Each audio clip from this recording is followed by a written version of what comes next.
আসসালামু আলাইকুম। তো আজকে ভাবিকে নিয়ে আবার যাব সেই ঢাকা মেডিকেল।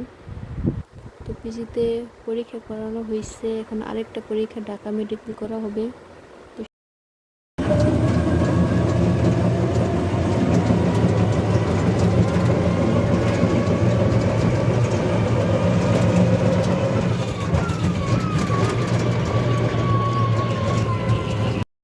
তো আমরা এখন বাসে উঠলাম স্বদেশে, টিকিট কেটে ডাইরেক্ট বাসে উঠলাম আর কি, এমনিতে দেরি হয়ে গেছে।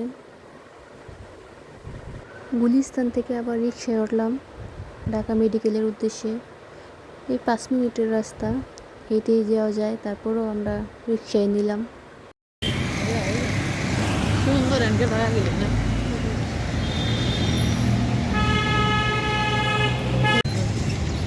খাওয়ার জন্য তো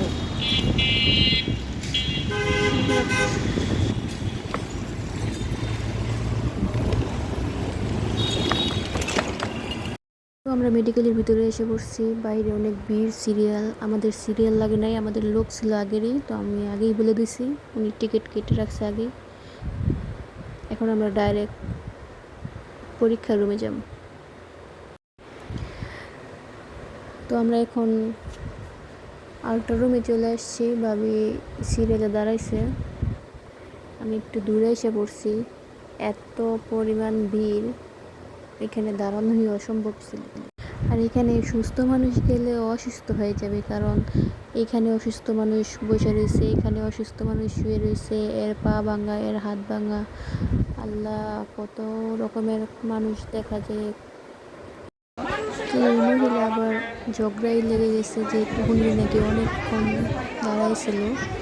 তো উনি আনসারের সাথে অনেক রাগারাগি করছে, নার্সের সাথে অনেক রাগারাগি করছে, রাগারাগি করে চলে গেছে। মানুষ সিরিয়ালে তারাই থাকতে থাকতে বিরক্ত হয়ে যায়, তারপর শুরু করে দেয় ঝগড়া। এত বিরক্তিকর। আর এই যে দেখুন কী অবস্থা, এইগুলো দেখলে কি মাথা ঠিক থাকে? আমাদের কাজ শেষ করে আমরা বাইরে বের হয়ে যেতেছি অনেকক্ষণ অপেক্ষার পর। তো আমরা এখন বাইরে চলে আসলাম, তো বাইরে একটু হাঁটাহাঁটি করতেছিলাম।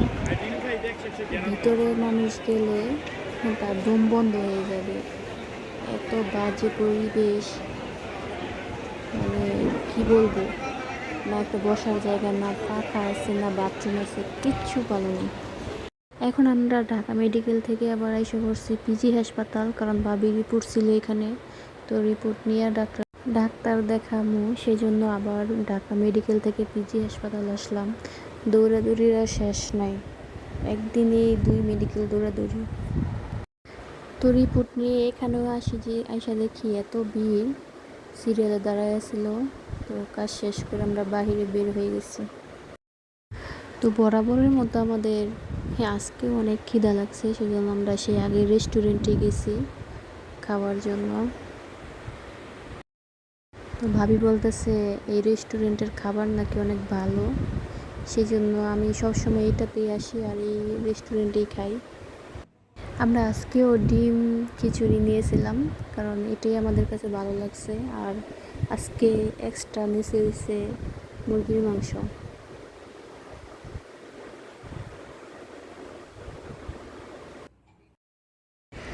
তো আলহামদুলিল্লাহ, ভাবির রিপোর্ট সব ভালোই আসছে, কোনো সমস্যা নাই।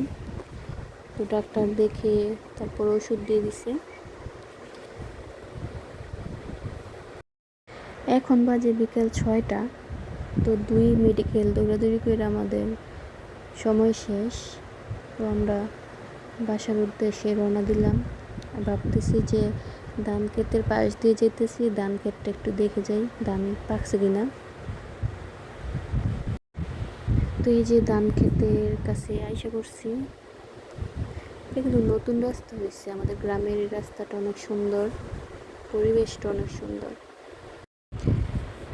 তো এই যে দেখুন, মাশাল্লাহ, আমাদের ধানগুলা কত সুন্দর হয়েছে। পাশের 2 ক্ষেতের ধানি কাইটটা লাইছে, আমাদেরটাই শুধু আছে। আর ওই যে দেখতে পাচ্ছেন, ওই যে দেখেন, ওইটা হচ্ছে পিরামিড, তাজমহলের পিরামিড। এটা হচ্ছে তাজমহল। তো আমাদের জমি থেকে তাজমহল খুবই কাছে। তো জমির ধান কাটা হবে, দু এক দিনের মধ্যেই কাটা হবে। ধানগুলো পাকছে। তো বাড়িতে এসে দেখি যে আব্বাই অনেক আম পাইড়া নিয়ে আসছে, কারণ গাছ কিনছে। ছোটো ভাই যেহেতু 6 বছর পরে দেশে আসছে, দেশি আম খাইতে পারে না, এই জন্য আগেই আম কিনে রাখছে। তো এই আমগুলো অনেক মিষ্টি, আর আমগুলার সাইজও অনেক বড় বড়, দেখতে অনেক সুন্দর, খেতেও অনেক মিষ্টি।